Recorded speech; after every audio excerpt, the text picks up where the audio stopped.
장관님, 서해 공무원 사망 사건에 대해서 질문하겠습니다. 2년 전 서해 공무원 사망 사건 정보 판단을 했습니다. 이 정보 판단 보고서 보고받았죠? 예, 보고서가 여러 가지 형태 있는데 어느 특정한 보고서를 지칭하시는지. 2020년 9월 24일 정보 판단서는 여기에 대해서 딱 한 건입니다. 정보 판단이라고 하는 것은 우리가 북한에 대한 적에 대한 판단을 우리가 정보 판단이라고 서해 얘기하는데, 공무원 사망 사건과 관련한 정보 판단서를 얘기하는 겁니다. 예, 사망 사건 관련된 여러 가지 판단서는 제가 많이 여러 가지 형태가 있기 때문에 다 봤습니다. 거기에서는 무엇으로 표현되어 있습니까? 월북 추정된다라고 돼 있죠.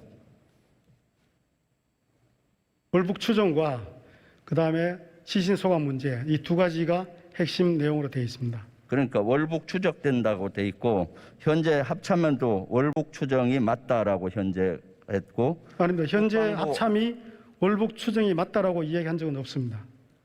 본 TF가 합참에 갔을 때 합참 의장이나 모든 참모들이 그걸 인정했습니다. 아닙니다. 장관님, 그때 의원님께서 보고 못 언론에 받았습니까? 설마시고 난 다음에 그것은 사실이 아니다라고 저희들이 다시 그럼 설명을 합참의 정보 했습니다. 판단 다시 했습니까? 그 이후에? 의원님, 정보 판단을 다시 한 것이 아니라 그 당시에 월북이라고 했던 것이 월북 판단했던 근거가 없었습니다. 사실은. 정보 그래서- 판단 다시 했습니까? 안 했습니까? 그 아닙니다. 이후에? 그것은 정보 판단을 다시 할 필요도 없습니다. 그건. 그럼 기존에 있는 그 당시 정보 자료를 판단은 월북 추정으로 돼 있잖아요. 월북 추정했던 보고서도 있고 월북 가능성이 낮다라는 보고서도 있고 여러 가지 형태가 있습니다. 가서 다시 그래서 그런 것을 점검해 전체 보시고 종합해가지고 저희들이 6월 16일 날 다시 한번 국민들께 설명을 해드린 겁니다.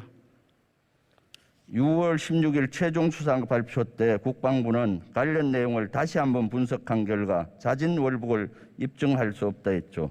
다시 분석을 하려면 정보 판단을 해야 되는데 어디서 했습니까? 그런데 거기서 분석이라는 의미는 여러 가지 보고서를 다 종합해서 다시 사실관계를 하나하나 따져보고 그렇게 해서 그 당시에 월북했다라고 하는 것은 근거가 없다 이렇게 본 겁니다. 북한과 관련된 것은 정보본부에서 합니다. 예, 그렇습니다. 장관님 그거 정책실에서 하는 거 아니잖아요. 그것은 정보본부와 정책실이 같이 하는 겁니다. 같이 안 했습니다. 예. 그야말로 하지도 않고 제대로 된 판단도 안 하고 그렇게 판단한 것이야말로 국민 사기극입니다. 또한 이것만이 아닙니다. 그 당시 청와대 국가안보실로부터 사건 관련 주요 쟁점 답변 지침을 하달받아라고 했는데 그 당시 문서가 뭐였습니까? 예, 그 당시에 9월 27일 날 관련된 내용이 문서로 해서 국방부에 내려온 것이 있습니다. 거기에 그런 제목이 표현이 되어 있습니다. 뭡니까? 제목이 주요 쟁점 사항에 대한 제가 정확한 기억은 못하겠습니다만은 그 사건에 대해서 중요한 쟁점이 된 내용들에 대해서 하나하나 정리를 해놓은 겁니다. 참고 자료입니다. 예. 제목이. 답변 지침이 아니고 참고 자료. 예. 이것을 작전 지침으로 둔갑시켜서 국민께 호도하는 것이죠. 그야말로 대국민 사기극입니다. 정치적인 중립을 지켜야 되는 군을 왜 이렇게 정치의 소용돌이로 몰고 있습니까? 얼굴 뜨겁지 않아요? 왜냐하면 저희들은 정치 중립 지키고 있고 대국민 사기극이라는 그 표현은 저는 동의할 수 없습니다. 저희들은 그 유족과 국민들에게 사실관계를 정확하게 알려드리기 위해서 지난 6월 16일 날 다시 설명을 했던 겁니다. 국민들은 의혹이 많으니까 SI와 정보 판단서 공개를 했으면 좋겠는데 어떻게 생각하십니까? SI 부분은 거기에 나와 있는 의원도 뭐 잘 아시겠지만은 거기에 뭐 모든 근거가 있는 것은 아닙니다. 거기에 단어 하나 있기 때문에 그걸 가지고 월북이라고 판단했던 그 자체가 과도한 평가였고 원래 월북에 대한 평가는 저희 국방부가 하는 것이 아니라 해경이 거기에 수사도록 돼 있고 그렇게 되어 있습니다. 원래 민간에 대한 수사는 국방부가 못하는 것은 의원님께서 누구보다도 잘 아시지 않습니까? 정보 판단은 할 수가 있는 것이죠. 흉악범 추방 사건 이때 북한 어선이 내려왔을 때 군이 납포했죠. 예, 그렇습니다. 그 당시 작전 보고 받았습니까? 그 당시에 있었던 상황들은 제가 확인을 했습니다. 그때 군사 작전에 대해서 세부적으로 설명해 보십시오. 초기에는 강제 퇴거를 시키려고 하다가 계속해서 남하를 하니까 다시 재차 퇴거를 시도했고 그런데 계속 거부하면서 통신에도 응하지 않고 계속 거부하면서 남하를 했기 때문에 이것은 대공 용의점이 있는 것으로 보고 납포를 했었습니다. 경고 사기까지 했죠. 그렇습니다. 몇 발 했나요? 10발 한 걸로 제가 기억합니다. 납포했을 때 한 명이 웃으면서 죽자라고 언급했는데 맞습니까? 그 표는 제가 들은 바가 없습니다. 확인하십시오. 예. 그 납포하기 전에 우리 한미정보 당국은 16명을 죽인 엽기적인 살인마가 넘어오고 있다는 걸 이미 알고 있었습니다. 그 어떻게 생각하십니까? 그 SI 공개할 의향이 있습니까? SI는 철저하게 보호해야 된다는 그 원칙은 의원님께서 잘 아시겠지만은 그 부분은 하여튼 저희들은 그런 SI를 포함해서 모든 정보를 다 가지고 그때 작전을 했다는 점을 말씀드립니다. 납포해서 한국까지 올 때까지 기순 의향이 있었습니까? 거기서 기록으로 귀순 의향서를 작성한 것은 중앙합동조사에서 귀순 의향서를 작성한 것으로 제가 그렇게 알고 있습니다. 군에서 데리고 있을 때까지 군에서 따로 기록을 남긴 것은 없습니다. 기순 의향이 없었죠. 아닙니다. 없었다 있었다 그것은 초기에는 최초에 접촉할 때는 최소의 질문만 하도록 매뉴얼에 되어 있기 때문에 그 당시에 우리 특전 요원들은 납포하는 것이 목적이었지 거기서 신문하는 것이 목적은 아니었습니다. 아니었기 때문에 구체적인 귀순 의향서는 중앙합동조사에서 확인을 했고 기록으로 남겨져 있는 것으로 제가 그렇게 알고 있습니다. 가서 다시 한번 확인해 보세요. 장관님 들어가십시오. 예, 통일부 장관입니다. 예, 북송된 2명, 16명을 잔혹하게 살해한 흉악범 맞죠? 그럴 개연성이 좀 크다고 생각을 합니다. 네. 그런데 잘 아시다시피 저도 답변할 기회를 좀 주시기 바랍니다. 잘 아시다시피 이틀 정도 조사했습니다. 그리고 배 조사도 안 했기 때문에 그거를 뭐 단정하거나 뭐 누가 인정하고 말고 이럴 문제는 아니고 아쉬운 부분은 그걸 근거로 해서 그렇게 이례적인 결정을 내릴 거였으면은 조금 더 조사를 제대로 하고 결정을 했으면 하는 아쉬움이 있습니다. 합심 조사와 수사의 차이가 뭡니까? 합심 조사는 뭐 대공 용의점 우리 김 의원님도 잘 아시다시피 통합방위법에 따라서 기본적으로 대공 용의점 여부를 조사하는 것이지 그게 무슨 뭐 범죄 혐의를 정하는 그런 수사는 아닙니다. 그렇죠. 예.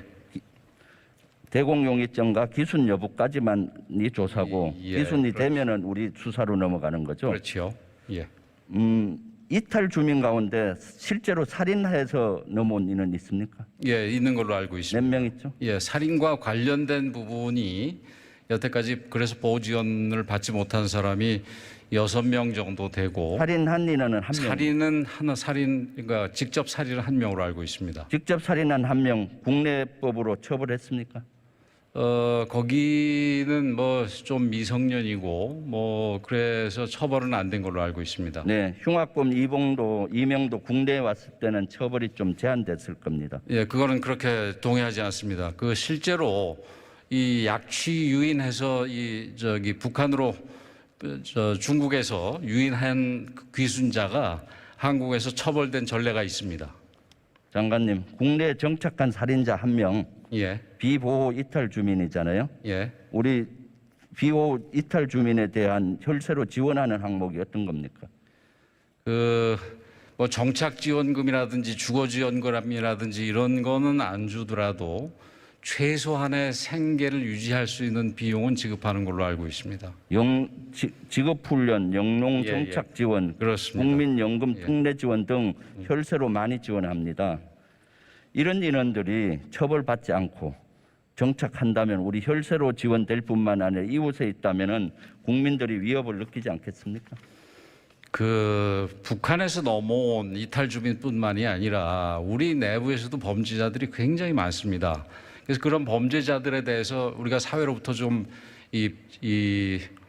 막아야 된다 하는 부분은 굉장히 저는 위험한 생각이라고 봅니다. 아까 네. 삼청교육 때 얘기를 했는데 사회를 전체를 보호하기 위해서 좀 문제가 있는 사람들을 삼청교육대로 보낸다든지 아니면 사회보호처벌을 통해서 보호감호소에 보낸다든지 이런 식의 사고방식은 우리 헌법에 반하는 것이고 그래서 이 위헌 결정이 내려진 바가 있습니다. 근데 이게 문명국가에서 위험한 게 이렇게 사회에 위해를 줄 수 있는 사람만 처음에는 배제하다가 나중에는 무가치한 사람까지 배제하자라는 때까지 나갈 수가 있게 됩니다. 그렇게 되면 이거는 완전한 전체주의 국가가 됩니다. 그래서 이런 식의 사고방식은 피해야 된다고 저는 생각합니다. 총리님 논리 비약이 지나치네요.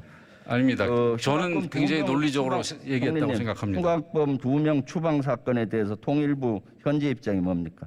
예. 흉악범 2명 추방 사건에 대한 통일부 현재 입장은 뭡니까? 현재 입장은 잘못됐다는 겁니다. 19년도 입장은 뭐였습니까? 19년도 입장은 그 뭐 우리 국민이지만 흉악범이기 때문에 보내야 된다라는 부분인데 이게 그 저희들이 뒤집은 이유가 이게 중요한 선례가 돼서 앞으로의 기준이 돼서는 절대 안 된다는 생각하에 이 부분에 대해서는 제가 바꿨습니다. 물론 우리 직원들과 협의도 했습니다.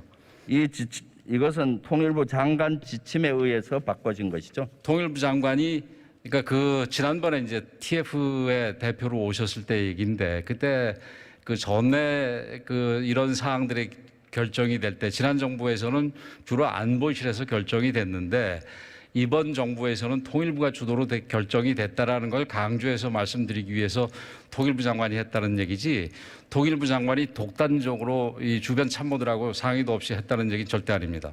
바꾸면서 어떤 거를 고려했습니까? 예.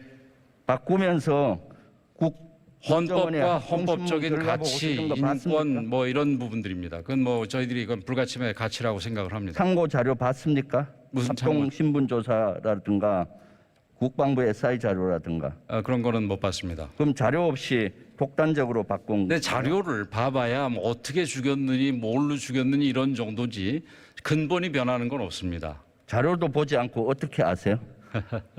그 자료를 안 봤더라도 그 뭐 잔인하게 그 뭐 열 몇 명을 죽였다 뭐 이런 내용일 거 아니겠습니까? 그래서 그런 부분은 이 사람을 죽였더라도 이 부분에 대해서 어떻게 처리해야 될지는 구체적인 뭐 방법이라든지 몇 명이라든지 이런 거 구체적으로 보지 않더라도 얼마든지 판단할 수 있다고 생각합니다. 자료 안 봐도 딱 안다. 간신법에 뛰어나시네요. 직관력이 그렇게 이거는 뛰어나죠. 간신법이 아니라 모든 것은 이게 제 자료를 말씀 보고 해야죠. 지금 이거는 큰 소리 친다고 이게 뭐 결론이 달라지는 게 아닙니다. 예? 참 너무나 주먹구이시고 너무나 황당합니다. 이게 이걸 결론을 내릴 때 3년 참고할 정권을 뼈대 판을 요소들이 바꾸는데 왜 뭔지를 자료를 안 알면은 봅니까? 되는 거지. 디테일하게 몇 대를 때렸느니 몇 방울 뭐 어디를 찔렀느니 이게 뭐가 필요하겠습니까?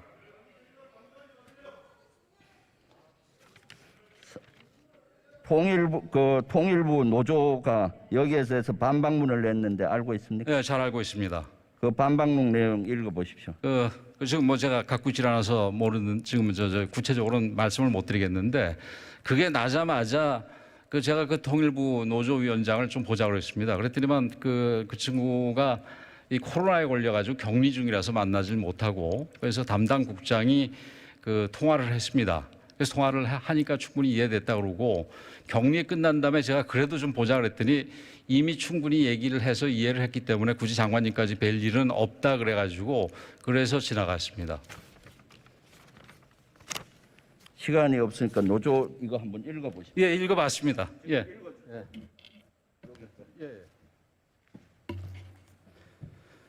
그 통일부가 최근 탈북 어민 북송 사진과 동영상 공개하면서 북송에 관한 기존 입장을 번복한 것에 우려를 표한다.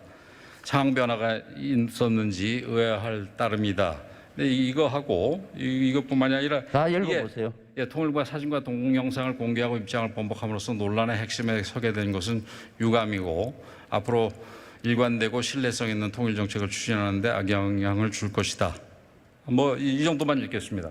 근데 이 부분에 있어서 제가 또 한 말씀을 드려야 될 게 사진을 공개하는 부분에 대해서 이게 뭐 통일부가 정치적이라고 그러는데 이 정치적이라고 얘기하려고 그러면 사진 공개하는 게 굉장히 이례적이래야지 그게 정치적이라는 판단도 할 수 있습니다. 근데 우리 김 의원님 보셨는지 모르겠습니다만은 지금 저 유튜브 가서 유니TV에다가 북송 쳐보면은 굉장히 여러 건이 이 북송 장면이 동영상으로 다 나옵니다. 거기에는 이 얼굴 부분에 모자이크도 안 한 상태에서 그대로 다 나옵니다. 그래서 여태까지 거꾸로 이 공개를 한 게 정상이었고 2019년도 사진에 대해서 지금 저기 앉아 계시는 정진석 부의장께서 요청을 했는데 그때 거부하면서 통일부에서 내세운 이유가 개인의 신상 정보 보호였습니다. 근데 그걸 보고 제가 기가 막혔던 게 이 개인의 모든 기본적 인권을 박탈하는 사람들이 넘어가는 사람 개인의 신상 정보를 보호해주기 위해 가지고 그걸 공개를 안 한다? 그거는 있을 수가 없는 일이라고 생각을 합니다. 장관님, 예. 노조 통일부 직원들은 정신이 살아 있습니다. 이런 얘기 듣고 부끄럽지 않나요?